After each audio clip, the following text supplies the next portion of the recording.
Ang tanong or ang concern, kung mapupuno nyo ba yung 1/8 at yung, kunyari, 1/16?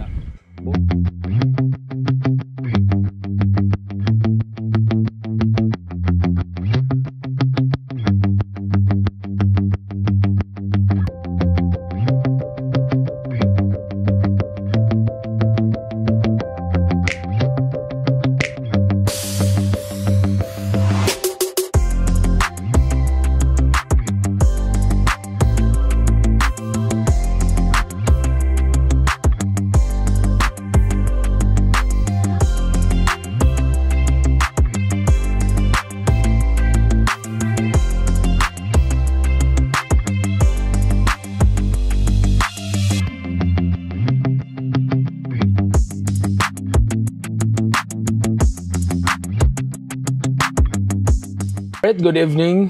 Welcome back sa ating panibagong video, panibagong vlog. For this vlog, unang-una, kumusta kayong lahat? Nasa mabuting kalagayan ba kayo? Praise the Lord, dalaygon ang Ginoo. Galing tayo sa ating travel adventure natin. Though a little bit kapoy, pagod sa biyahe, but nandito tayo, nag-tutorial. Meron lang akong sasagutin na tanong or concern regarding sa deployment. Nagsabi na ako dun sa last video natin, last two videos ata, kasi dalawang video magkasunod from Negros. May actual setup tayo, yung Mindanao din, may actual setup din tayo, training.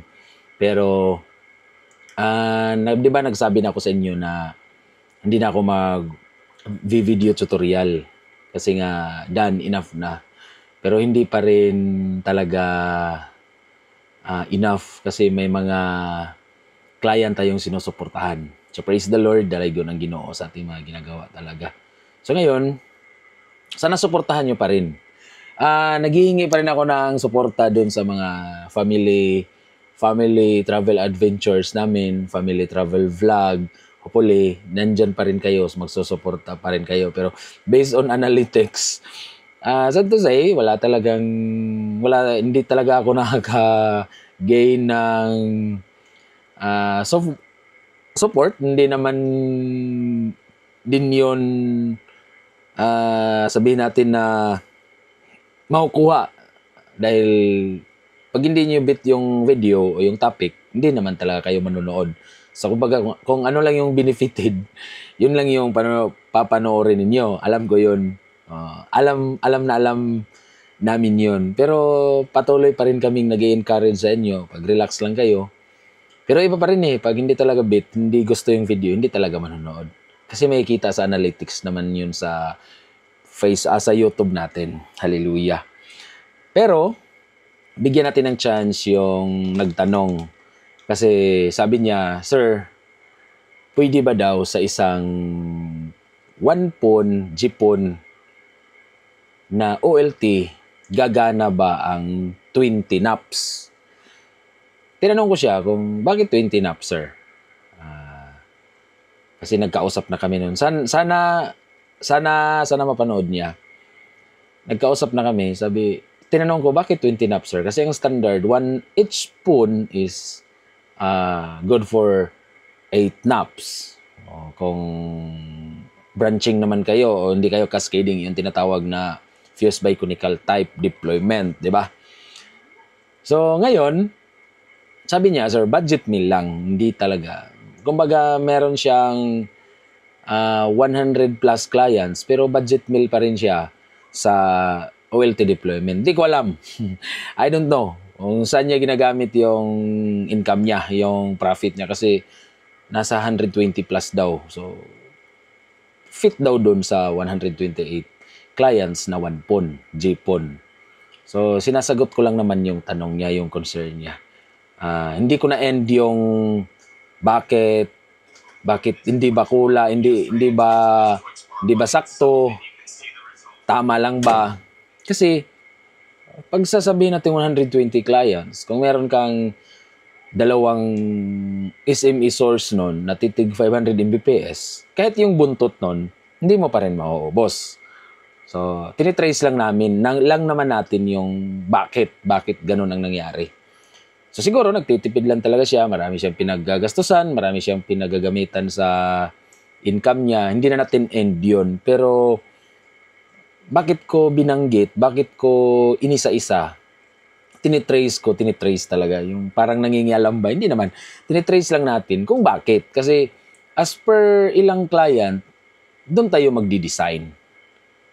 Di ba? So, 120 plus, hindi na natin alamin yung plus. Basta 120 plus. So, 125 or 128 sagad natin. Okay, pero sasagutin pa rin natin yun, sir. Dahil gusto kong mag-vlog ng FTTH. Paano lang tayo salita na lang. FTTH vlog o family adventure vlog. Pag wala tayong travel, wala tayong family adventures, mag-kuan tayo. FTTH vlog tayo. Pag may time tayo mag-travel, adventures, suportahan nyo naman, please. Hallelujah. Nagmamakaawa eh. Nasa sa inyo na lang yun. Kung saan mas benefited kayo sa video, doon kayo. Ganon talaga yun. As a tao. As a human being. Tama ba? Literal ba? Kumbaga prangkahan, no? So, balik tayo dun sa topic. Kasi may magsasabi na naman na maraming mga dinadaldal na out of topic. Yun pala sa mga ganon na mga comment. Balikan natin saglit. Nakakaawa. Pero may admin kasi tayo. Pag hindi makatarungan yung mga comments niyo, automatic ban, deleted kayo sa channel. Okay? So, balik tayo. So, sir, ito yung magiging deployment mo. Ito yung magiging setup mo. So, yung tinanong mo na kaya ba na 20 naps, kahit 32 naps, sir, pwede. 32 naps, 1/8 is 256 yun. Diba? Pwede yun. Walang magiging problema. Hahatiin mo lang ng 1/4 yung main phone module, pero not recommended. For me, not recommended based on actual experience kasi nga yung sa mga nangyayari sa actual, hindi naman talagang every 20 meters may nap ka. Applicable lang siya sa mga urban areas. Yes, totoo. Pag rural areas, sad to say, walang saysay. Magsasayang kayo ng pera o magtatapon kayo ng pera. Ang maganda lang dito is mga yung urban areas. Urban areas naman daw kanya is kinita, o yung tinatawag nating hindi liblib, kasalungat nun yung matao ba. Pangit banggitin eh. Pero sabi niya, squatters yung area niya. Okay, nandun na tayo sa point na yon na squatters area siya. Okay, siya nagsabi nun. Okay, sir, ganito. Kahit 32 naps pwede. So, unahan ko na lang kayo. So, 32 naps by 1/8 is 256 clients. Yun. Okay? Tama ba? 32, 16, 128. Okay, tama. Comment down below kung mali yung computation. Kasi wala tayong edit, hindi ko puputulin yung video. Pero, sobra yun. Kung magti-32 naps ka, pag napuno yung 128, wala na rin saysay. Pero, pag ang concern mo ay kaya ba ng 20 naps, pwede. Hanggang 32 naps pa nga. Ang maximum, inunahan ko na kayo. Paano sir pag 1/16? O unahan ko pa rin kayo. Pag 1/16, 32 naps pa rin. Gamit lang kayo ng 1/4 sa main ng OLT. Wala ako masampol kasi masikip na. Nasa server yung OLT. Lahat. Wala tayong reading na gagawin. Structural lang ito yung, kumbaga, ito lang yung papakita ko. Sample. Wala akong 1/8, puro to 1/16. Explain ko mamaya. Further. Balik tayo dun sa topic. Pag sinabing 32 naps na 1/16, 512 yun. O, diba? O, kung kukwentahin natin, ang tanong or ang concern, kung mapupuno nyo ba yung 1/8 at yung, kunyari, 1/16. Both examples. Hindi naman talaga mapupuno. Okay? So, ang ano lang dun, ang pinakang buod lang nun, pinakang point ng deployment is kaya ba mag-deploy ng ganun kadaming nap? Yes, of course, kaya. Pero, doon pa rin kayo sa 128 maximum o in use in one phone module. Kasi one phone GPON yung pinag-uusapan dito. Diba? Sana malinaw. Pag sinabi namang 2 pon, magiging 256 yun. O, panibagong pon yun. O. Pero yung latag na single core, hindi yon magagamit doon sa pangalawang pon. O, di ba? Marami na tayong sinagot na mga tanong sa video na to. Kaya kung umabot ka hanggang dito sa 9 something or 10 minutes, you're lucky. Kasi saksak sinagol to. Mga tanong, mga concern, sinasabi ko na dito. Kaya I highly recommend talaga, I highly suggest na panoorin yung buong video. Mula umpisa hanggang matapos. Kasi mayroong mga tips, techniques na sinasabi doon, tricks. Pag hindi nyo nasagap yun, in just a matter of second or seconds, wala na. O kaya ngayon, sinagot ko yon. Yung concern na pwede ba daw gamitin yung isang single core sa 2 pon na tuloy-tuloy na lang? Ang sagot, no. It's negative. Negative talaga. Walang magagawa. Sipon 1, sipon 2. Concern ulit. Kasi dito na deployment to eh. Tayo mga Pilipino, gusto nating magnegosyo, pero tinitipid natin yung network. Tinitipid natin yung deployment. Kesyo, ganito sir, mahal, may nakita akong mura. Yes, it's not an issue. Hindi an issue. Ang tanong, bakit ka pa nagnegosyo kung titipirin mo lang din? Bakit ka pa nagnegosyo kung sisirain mo lang din? Di na baling mahal, garantisado naman, pulido naman, matibay naman, ayos naman yung system. When it comes to modem, ganito. Napakaganda ng system mo. 1 pon jipon, ginawa mong 4 na window deployment, ginamitan mo ng 1x4 kasi may nabibili ngayon ng mga OLT na 1 pon jipon na removable yung pon module. May nabibili na rin na pon module na naka 10 dB. Hopefully, may 12 dB daw na darating. Sample natin. Meron akong nabiling 10 dB, legit talaga. Pero kaso na-deploy ko lahat. Wala akong masasample. Next time, pag makabili tayo ng spare na OLT, maano natin. When it comes to modem, tinitipid. Napakaganda ng system. Napakaganda ng deployment. Napakaganda ng training galing kay Happy and TV, excuse me. Ganda ng sistema, sinunod lahat ng mga trainings from load balancer, source, naka-SME, naka-leaseline, 10G, CCR 2216 na, 2116 na, talagang kumbaga high-end na. Tapos, naka-ODF, 4 pon jipon, lahat kompleto, ayos. Maganda, naka-cascading, FBT, ganyan. Tapos naka-telco grade, naka-LCP, local convergence point, lahat ayos. Pero pagdating sa broadcasting is yung modem. Pagdating sa broadcasting, doon kumukuha sa mga hindi naman, pangit naman sabihin na pipitsugin. Pero alam nyo naman yun na not recommended. Kukuha ng dual band, hindi naman reliable. Sinasabi ko lang yung totoo, yung tunay. Prangkahan ba, kumbaga. Direct to the point, walang paligoy-ligoy. Pinaka-importante, isang factor na pinaka-importante is the broadcast. Yung pagbabato ng internet from your server, from your bandwidth management, from your bandwidth manager, kung ano pa man ang tawag ninyo sa server, wala ring saysay. Kung pagdating sa modem, sinasakal nyo. Tinitipid nyo. Kaya isa sa magiging problema yon. So bakit sir ang hina ng bato, wala lag yung internet? Kasi nga yung modem hindi akma doon sa naayon talaga sa tamang broadcasting ng internet. O di ba? So isang concern din 'yon, sinagot na buo na natin. Pero ang tanong ngayon, paano pag napuno yung 1/16 sa 20 naps? Well, sad to say, wala tayong magagawa. Pag umabot ka na ng 128, hindi mo na kayang idagdagan pa.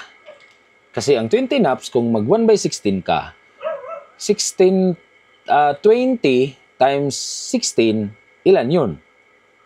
Di ba? Ang dami. So, sa 10 pa lang, meron ka ng 160. O, di ba? Lampas-lampas na sa isang 1 pon. So, not recommended kung mag 1/16 ka. Okay? Kaya 1/16 yung ginamit ko dito kasi ito yung tanong niya. Ang recommended na NAP or network access point or splitter is 1/8. So, 1/8 times 20, ilan? 160. Tama ba? So, 190. Oh, di ba? Kasi sa 10, sa 1/8, 80. 80 times 2, 160. O, di ba? So, 100, ano din? Lampas din. So, okay na lang yun kaysa dito 1/16, overkill masyado. So, dito na lang kayo sa 1/8. Sir, pwede, 20. Paanong gagawin? Idugtong ba? Ituloy-tuloy ba? Dugtungan ba? Pagkatapos ng 50-50, dugtungan ba? No, hindi. Makinig mabuti. Ang 1 pon jipon, built-in man yan o hindi, lagyan nyo ng 50-50 normal or 1/2 splitter na normal. Okay? So, kung makakuha kayo ng 10 dBm module sa isang 1 pon jipon, 50-50 is hati yon. So, meron kayong tag 5 dBm. Saksakan mo na ngayon yan kasi ang ganitong sistema, ito, papakita ko, itong ganitong sistema, may in at out na siya. Ito pala, sa loob, ito. Kasi normal to eh. Ayan, kompleto yan lahat. Hindi ko na bubuksan kasi may-ari ito, may client. Sa isang ganito, magsa-start to ng 98. 98, 95, 98, 95, 90, 85, 80, 75, 70, 60, at 50. So, siyam. Pang-10 itong saka-out nitong 50. O, di ba? 10 nap sa isang hilirang ganon. Pagka ginamitan mo to ng 1/2, magiging 20 nap. 20 naps yun. O, sakto, akma dun sa kailangan ninyo ni sir. Kailangan mo, sir. Kailangan ninyo yung team mo.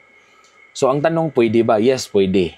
Gumamit kayo ng 10 dBm module na module para dun sa OLT. Kung ang nabili nyo OLT, kung hindi pa kayo nakabili, ang nabili nyo unit ng OLT is built-in, sad to say, hindi magagamit. Pwede naman, pero ang built-in na OLT module, built-in module na OLT is nasa 7 something lang dBm. Merong 8. So the best kung merong makukuhang hindi built-in, yung removable na module sa OLT para yung bibilhin ninyo o yung i-acquire ninyo is yung 10 dBm module para magiging mahati sa 50-50, dalawang window yon, triple window yon, yung isa in, yung dalawa parehas 50-50. So 5 dBm, 5 dBm, lagyan mo ng ganitong setup. Okay? Tapos yung kabila naman, lagyan mo rin ng ganitong setup. From 98 to 50 at merong isa pang siyam na nap, ito ang pang 10. Regular lang to na walang ratio.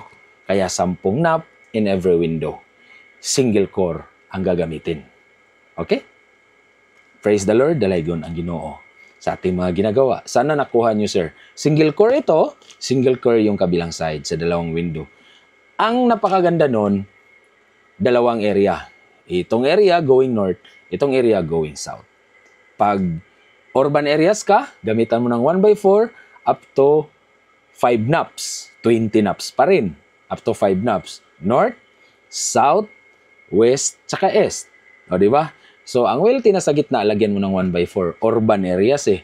Dikit-dikit yun. Every 20 meters, may nap. Every 20 meters, may nap. Passable yun. 5 naps papunta doon, east. 5 naps sa west. 5 naps sa north. 5 naps sa south. So, meaning, meron kang 20 naps in 1 pon jipon OLT. Comment down below or PM sa message natin sa ating Facebook. Same name, Happy Hunt TV. Pag may kailangan kayong materialis na naaayon doon sa sinasabi ko. pwedeng pwede. Pwedeng pwede. Ulitin ko, pwedeng pwede 10 naps. Hindi naman mapupuno into 1/8. Magiging 160 clients total. All in all, pag napuno yung 1/8 na 20 piraso. Okay? Pero, overkill yun. So, kayo na lang bahala mag-divide. Ang napakaganda nun, pag napuno nyo na almost yung 128, tanggalin mo lang yung kabilang side, o kabilang side naman, magiging 2 OLT na 1 punjipon, which is north to south, east to west. Magiging uli 10, 10, 10, 10. Yung 5 yung gamit, 5 naps gamit yung single phone, pag nag-acquire kayo ng isang OLT, magiging 2 na lang area sa isang 1 punjipon. So, magiging 10 dito, 10 din sa kabila. Ganun lang po yung sistema sa mga budget meal. Kung wala pa kayong materialis, nandito sa atin lahat. Kung ano man yung materialis na needed ninyo, lahat-lahat nandito sa atin. From basta lahat. Kung ano yung mga kailangan ninyo. But sad to say, wala tayong utay-utay. Dinideploy natin or binibigay natin as package deployment. Magandang gabi. Sana nasagot ko yung concern mo, sir, o yung tanong mo, sir. God bless everyone. Amping padayon. Shalom.